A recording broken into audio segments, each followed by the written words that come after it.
Hi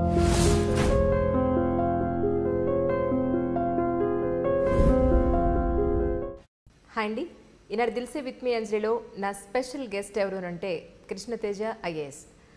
ఆయన గురించి పెద్దగా మీకు పరిచయం చేయక్కర్లేదని అనుకుంటున్నాను. సో ఆయన విశేషాలు ఆయన మాటలను తెలుసుకుందాం. కృష్ణతేజ గారు నమస్కారం అండి. నమస్కారం. ఎలా ఉన్నారు? ఫైన్ అండి. సో మొన్న బోట్స్కి సంబంధించిన సంబరాల్ని సక్సెస్ఫుల్గా నడిపించారా? ఇట్స్ గ్రాండ్ సక్సెస్ అండి. కదా, గ్రాండ్ సక్సెస్. అంటే మీరు కూడా కేరళ వాసి కాదు కాబట్టి ఇప్పుడంటే కేరళ వాసి అనుకోండి. I think you have enjoyed a lot to. అంతేనంటారా? Like I'm a part of that boat race అండి. Exactly. So I'm the secretary of that boat race. So I enjoyed to the maximum అండి. Okay, ఇంత ముక్కలే మాట్లాడతారేమో మీరు. That's fine. No, just I'm kidding with you. మిమ్మల్ని కాస్త free చేయడానికి మాట్లాడుతున్నాను. That's it. That's fine. Actually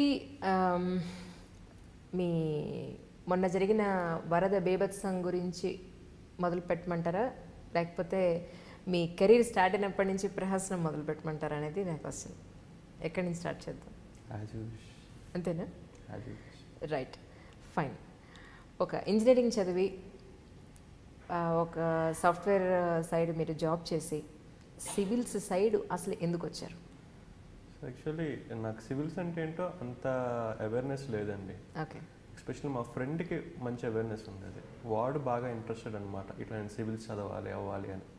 so వాడు నన్ను కూడా ఇన్స్పైర్ చేసి లేదు ఇట్లా సివిల్స్ చదువుదాం అని చెప్పేసి ఈ సివిల్ సర్వీస్లోకి తీసుకెళ్ళినప్పుడు ఇనిషియల్గా కొన్ని ఫెయిల్యూర్స్ అనేవి వచ్చినాయి. ఎందుకంటే was not completely knowing what is civil service అంటే ఏంటి, ఎలా చదవాలి, ఏం చదవాలి, ఈ నాలెడ్జ్ అంతా లేదు.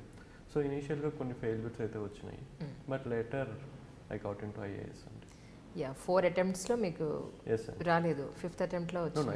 I didn't get in 3 attempts, 4th అటెంప్ట్లో వచ్చింది. అంటే ఎక్కడ మీకు వేరియేషన్ ఎక్కడ అనిపించింది? 3 అటెంప్ట్స్లో రాకపోవడానికి గల కారణం, 4th అటెంప్ట్లో రావడానికి గల కారణం అంటే మీరేం చెప్తారు? సో యాక్చువల్లీ నేను 10th ఇంటర్మీడియట్లో ఇంజనీరింగ్లో ఐఎమ్ ఏ టాపర్. సో నాకు ఎప్పుడైనా సరే మనకు ఒక 3 సక్సెసెస్ అని వచ్చినాయంటే ఆటోమేటిక్గా తెలియకుండా ఒక చిన్న ఈగో ఉంటుంది, లైక్ మనం బాగా చదువుతామని.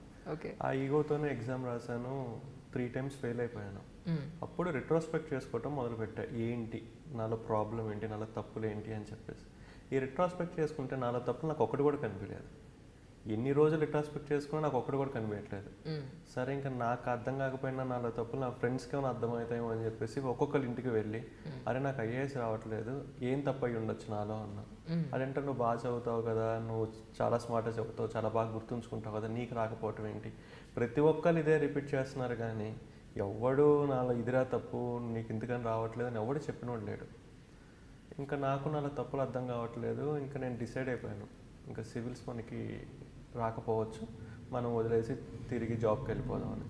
సో నా ఫ్రెండ్స్ అందరికీ ఫోన్ చేసి చెప్పాను, రిటర్న్ వెళ్ళిపోతున్నాను రా, నేను మ్యాక్సిమం ట్రై చేశాను రాలేదు అని చెప్పేసి. నేను ఎప్పుడైతే ఫ్రెండ్స్కి ఫోన్ చేసి చెప్పానో వాళ్ళ దగ్గర నుంచి నా ఎనిమీస్కి కూడా తెలిసింది అనమాట. నా శత్రువులు ఎవరైతే ఉన్నారో వాళ్ళకు కూడా తెలిసింది, ఇట్లా కృష్ణతేజ సివిల్ సర్వీస్ ప్రిపరేషన్ వదిలేసి తిరిగి జాబ్లోకి వెళ్ళిపోతున్నాడు అంటాను. ఇంకా వాళ్ళకి ఎక్కడ లేని ఆనందం. సో ఎంత ఆనందం అంటే నెక్స్ట్ టైం మార్నింగ్ నేను నిద్ర లేచే ముందే వాళ్ళు నా రూమ్కి వచ్చి డోర్ నాక్ చేశారు. ఎందుకు అంటే నన్ను వచ్చి కంగ్రాచులేట్ చేయడానికి, నువ్వు మంచి డెసిషన్ తీసుకున్నావు, నీకు ఐఏఎస్ రాదు, నీకు ఐటీ జాబే కరెక్ట్ అని చెప్పేసి. నాకు చాలా కోపం వచ్చింది. అసలు ఇన్ఫ్యాక్ట్ దెబ్బ ముడి కొట్టేద్దాం అనిపించింది వాళ్ళని. బట్ ఒకరితో గొడవ దేనికి అన్నెసరీ అని చెప్పేసి నేను మౌనంగా ఉన్నాను. మాట్లాడుతున్నాను. మళ్ళీ రెండోసారి కూడా అన్నారు, నీకు ఐఏఎస్ రాదురా, నువ్వు మంచి పని చేసావు. అప్పుడు నేను క్వశ్చన్ చేశాను, సరేరా నాకు ఐఏఎస్ రాదు కానీ నాలో ఒక క్వశ్చన్ అనేది బాగా ఇబ్బంది పెడుతుంది. అదేంటి అంటే నాకు ఎందుకు ఐఏఎస్ రాదు. నేను జస్ట్ నాకు ఎందుకు ఐఏఎస్ రాదు అనగానే ఆ ముగ్గురు నాకు 3 కారణాలు చెప్పారు. సో ఫస్ట్ కారణం ఏం చెప్పారంటే, తేజ ఐఏఎస్లో 2000+ మార్క్స్ మన రిటర్న్ ఎగ్జామ్ ఉంటుంది, నీ హ్యాండ్ రైటింగ్ అంత బాగోదు, అది నీ ఫస్ట్ రీజన్ అన్నారు. నిజమే అనిపించింది. అవునా? రైటింగ్ అంతా బాగోదండి. సెకండ్ ఏంటి అన్న, మన ఐఏఎస్లో ఒక ఫ్లవరీ లాంగ్వేజ్తో రాయాలి, నువ్వు పాయింట్ వైజ్ రాస్తావు, first point, second point, third point అని పారాగ్రాఫ్ లాగా రాసి చదివేవాడికి ఒక ఫ్లో ఉండాలి, ఒక చిన్న కథ చదువుతున్నట్లు ఉండాలి, అది నీకు రాదు అన్నారు. నిజమే అనిపించింది. నిజమే అనిపించడం కదా, నిజమే. థర్డ్ ఏంటి అన్న, నువ్వు ఏదైనా అడిగిన దానికి సమాధానం చెప్తావు, ఊరుకుంటావు, అదని చాలా షార్ట్లో ఫ్రాంక్గా చెప్పేస్తావు. You have to be more diplomatic and convincing, నీకు అది రాదు అన్నారు. నిజమే అనిపించింది. ఆ 3 చెప్పేసి ఎనీవేరా కంగ్రాచులేషన్స్ అని చెప్పేసి వాళ్ళు వెళ్ళిపోయారు. నేను తలుపు వేసుకొని ఒకసారి కూర్చొని ఎక్కడో తెలియని ఆనందం. అంటే నాలో తప్పులు నేను వెతుక్కోలేకపోయాను, నా స్నేహితులు ఐడెంటిఫై చేయలేకపోయారు, నా శత్రువులు మాత్రం ఐడెంటిఫై చేయగలిగారు. అప్పుడు నాకు లైఫ్లో తెలిసిన ఒక లెసన్ ఏంటి అంటే, నాలో పాజిటివ్స్ తెలియాలంటే ఫ్రెండ్స్ని అడగాలి, నాలో నెగిటివ్స్ తెలియాలంటే ఎనిమీస్ని అడగాలి. అండ్ ఎప్పుడైతే నాకు ఈ 3 మిస్టేక్స్ తెలిసినాయో, I started preparing for handwriting. Handwriting రోజుకి 2 hours రాసేవాడిని. ఈ రోజు నేను ఫైల్స్ మీద రాస్తుంటే బ్లాక్ కలర్తో అది ప్రింట్అవుటా లేదా రిటర్నా అని అడుగుతారు. సో అంత ఇదిగా నా హ్యాండ్ రైటింగ్ని I have changed it. In fact నేను ఒక యూకేజీ టీచర్ దగ్గర, అంటే యూకేజీ టీచర్ దగ్గరికి వెళ్ళి ఆ దగ్గర హ్యాండ్ రైటింగ్ నేర్చుకున్నాను. ఇనీషియల్గా వాళ్ళ ఇంటికి వెళ్ళినప్పుడు మా పిల్లల కోసం వెళ్ళానేమో అనుకుంది. తర్వాత నేనే హ్యాండ్ రైటింగ్ నేర్చుకోవాలి మేడం అంటే షీ సెడ్ దట్ మీరు ఇట్లా మాట్లాడకూడదండి, మీరు వెళ్ళిపోండి అంది. సో లేదు మేడం నిజంగా నేనే నేర్చుకోవాలంటే she scolded me and send me back. But next day మళ్ళీ వెళ్ళాను. ఇంకా 4th డేకి నిజంగానే పాపం ఇతను హ్యాండ్ రైటింగ్ నేర్చుకోవాలనుకుంటున్నాడేమో అని చెప్పేసి she really taught me the hand writing, how to write a good hand writing. So ఆమె హెల్ప్ వల్ల నేను కంప్లీట్గా హ్యాండ్ రైటింగ్ అనేది మార్చుకున్నాను. సో అదేవిధంగా ఫ్లవరీ లాంగ్వేజ్ రోజుకి 3 hours 4:30 నుంచి 7:30 ఇంకా కొంతసేపు ఎక్కువ దాకా దాదాపు ఒక ఎగ్జామ్ రాసేవాడిని. హైదరాబాద్లో బాల్లత గారు అని ఉన్నారు. Already she was a topper in civil service. తన దగ్గర నేను పర్సనల్గా గైడెన్స్ తీసుకున్నాను. సో 1 year ప్రతిరోజు మేడం నా కోసం 3:00 తెల్లవారుజామున క్వశ్చన్ పేపర్ వాళ్ళ ఇంట్లో పెట్టి ఉంచేది. తలుపు ఓపెన్ చేసి పెట్టేవాళ్ళు. నేను వచ్చేసి కూర్చొని 3 hours రాసేవాడిని. ప్రతిరోజు ఈవినింగ్ తను ఇక్కడ కాదు, ఇక్కడ ఇలా తప్పు చేసావు, అక్కడ అలా తప్పు చేసావు, ఇక్కడ నువ్వు ఈ ఫ్రేజ్ బదులు ఈ ఫ్రేజ్ వాడు అని చెప్పి చాలా నీట్గా చెప్పేవాళ్ళు. 1 year 3 hours రోజు తెల్లవారుజామున. ఆమె ఒక కండిషన్ పెట్టారు, నువ్వు ఏ రోజైనా సరే ఎగ్జామ్కి రాకపోతే ఇంకా ఆ రోజు నుంచి నేను నీకు చెప్పను అని చెప్పేసి. So without break 1 year 365 days నేను ఎగ్జామ్ రాశాను 3 hours. సో 3 hours ఎప్పుడైతే ఎగ్జామ్ రాశానో ఆటోమేటిక్గా నా లాంగ్వేజ్ అనేది మారిపోయింది. నేను 1 year తర్వాత నేను ఫస్ట్ రాసింది ఇప్పుడు ఇది కంపేర్ చేసుకుని నాకు ఈజీగా అర్థమైపోయింది, ఓకే ఆ రోజు అలా రాశాను, ఈరోజు ఇలా రాస్తున్నానని. సో నా సెకండ్ మిస్టేక్ని ఓవర్కమ్ చేశాను. Next third mistake is how to tell things convincingly. దానికోసం RC Reddy IAS study circle అని చెప్పి ఒక మంచి ఇన్స్టిట్యూట్ ఉంది హైదరాబాద్. అందులోకి వెళ్ళి ఒక ఫ్యాకల్టీగా జాయిన్ అయ్యి టీచ్ చేసేవాడిని స్టూడెంట్స్కి.